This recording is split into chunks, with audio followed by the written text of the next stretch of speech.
Okay, so this is how I made my FMP.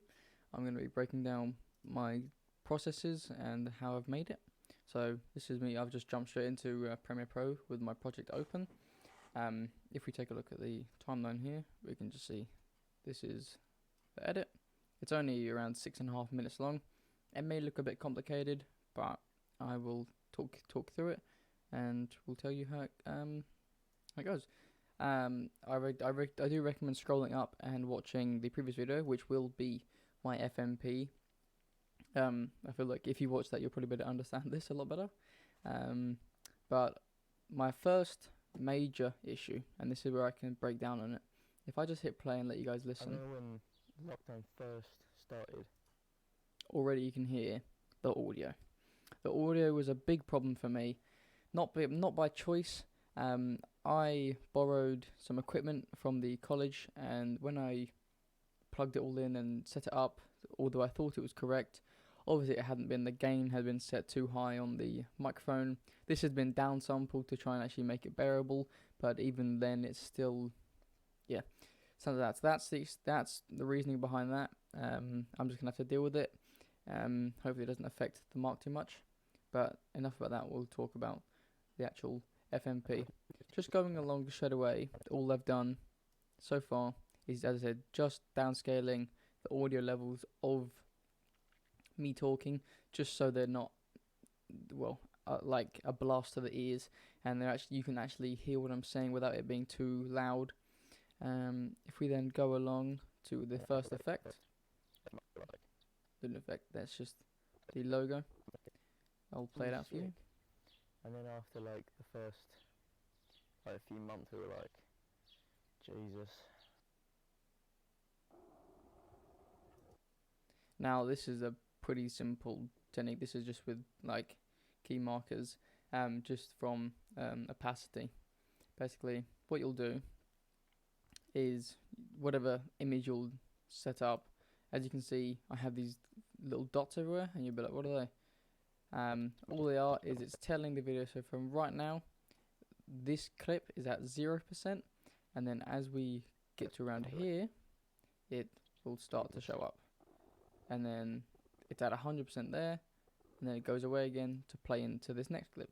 It's just a nice way to transition clips when you don't want to put like a tacky effect on it or just have no effect at all. If we keep scrolling through, this is pretty basic. It's just overlapping audio, nothing too hard here. If we go along, this is still very basic, just editing things. It's just inserting an image and then typing some text. There are a few ways you can type text. You can either do them down here just from the text tool, or you can go to File, New, and then Legacy Title, and it will make a title, but it will be in your project folder, just so you can grab it at any time. And yeah, how I put in the image, it's just I just imported the image straight away, but then I had a go at the rotations and things just to make the car look level. Yeah. Keep scrolling along. This is where the first real change comes in.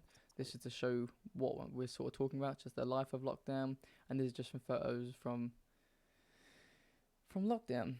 We won't talk about that. Anyway, as we continue, I tried to, with this FMP, I wanted to keep it fluent in what I was saying, but at the same time I didn't want to just have a 6-minute long video of just me staring at a camera, so I've broken it up with different clips which tie into what I'm talking about. And yeah, like as you can see, this is clearly a nice summer house, and then it transitions from outside to then inside, but it's cut to the corner just so you can still see me and what I'm talking about, and any facial expressions, body movements I do just to demonstrate my point. And then it keeps going along. Now, in this particular point of what I'm saying, I'm cutting into a piece of work I did for my business, a little project that I did for for a client, and these are the different levels.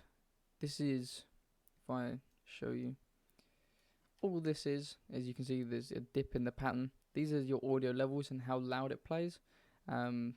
the lower the point, the more quiet. The higher the point, the louder. All this slight elevation is to show the music. It's coming from quiet to being louder. I'll play it forward and you can have a listen. Media things, it's great. I've been given so many good opportunities. I won't play it out, but all this is these are also simple little cuts. Just making it go dip to black. You can find these by clicking here, going to effects, and then typing dip, and then dip to black is right here. And you just drag and drop onto any clip you like. If we just keep going along, I'll try and demonstrate more of what I've done. Most of this FMP was very simple. I didn't want it to be overcomplicated. I wanted it to be fairly straightforward and easy to watch. This is just more legacy titles that pop up, and the same thing using scale and opacity. You can make it, well, have this one just randomly pops up. You're getting paid to do it. If we keep going along, another same thing here. I've just dragged an image in, and then using these numbers here, you can alter the location of it, as you can see there. If we keep going along, now we can see this is a slightly more, I wouldn't say complicated, but that involves a plain white background, a picture, and then text, which are these 3 layers there. That's some more, and then this is an effect here. It's called a VR spherical blur. I believe if you go onto your effects, and then it's transitions, and then there. Oh no, it's not. Sorry. You can have a play through all of these. I'm not sure exactly which one it is. It might be from a different pack that I have in my own like presets. But yeah, effects you can download off Google, watch YouTube videos on them. But all you can see is this one. It makes the image come up there in a nice cool pattern, and I had to just change some values to make it show up here rather than it doing other things. If we play this little clip out, one opposite to the other. as you can see, I got text to come in from off screen onto screen, as well as I did a cross dissolve to look like a seamless, as you can see with the notepad here and my posture and position. It's only subtle, but using cross dissolve or additional, I think it's called addition dissolve, it just makes it just blends 2 different scenes together really nicely, and as you can see here, it hardly looks like there's even an effect. Coming here, this is another basic thing. Once you learn how the key markers work, doing these basic sort of edits just become basic. All this is just making that bigger. To do that, all I had to do was I got this image first of all. Sorry, if I got this bottom image, which was the bigger one, and I placed it into where I wanted it, and then I took a tiny screenshot of the actual number, and I layered them in exactly how they were originally, so the numbers there, you can't even tell that it's separate.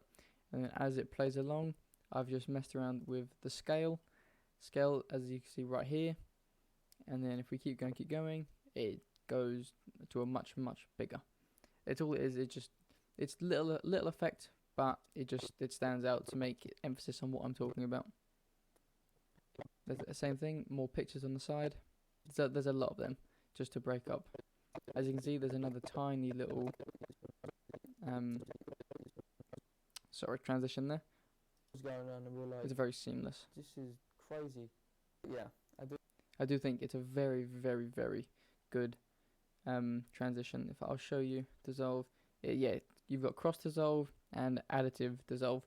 Both of them they do slightly different things. You can also do non-additive dissolve as well. They're all slightly different in their own thing. You just have to play around them to get used to them and what they do.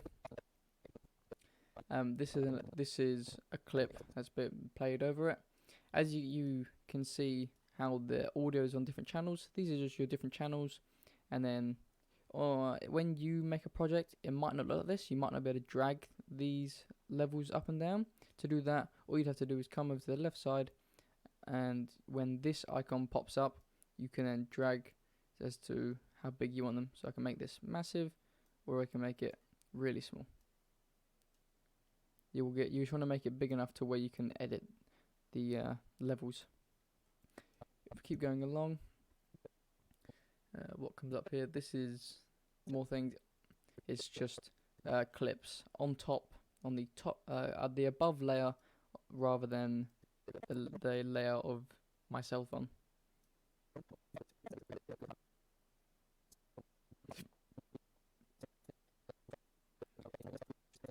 Same thing. All I did on this one is I've hidden this text behind this image. So then, as the top image, as you can see, it's just more of these markers. As the opacity is at 100% right now, if we just go along a tiny bit, as you can see, the opacity starts to go down, down, down, down, down, showing the hidden message that was underneath, you could say. And then this is coming to the end of the project, and all it is a simple little fade to black and cuts to produced by, and then it'll follow with my other image. I hope this explains to everyone watching how I made my FMP, and I hope it's useful and you learnt a thing or two. Yeah, hope you enjoyed, and thank you.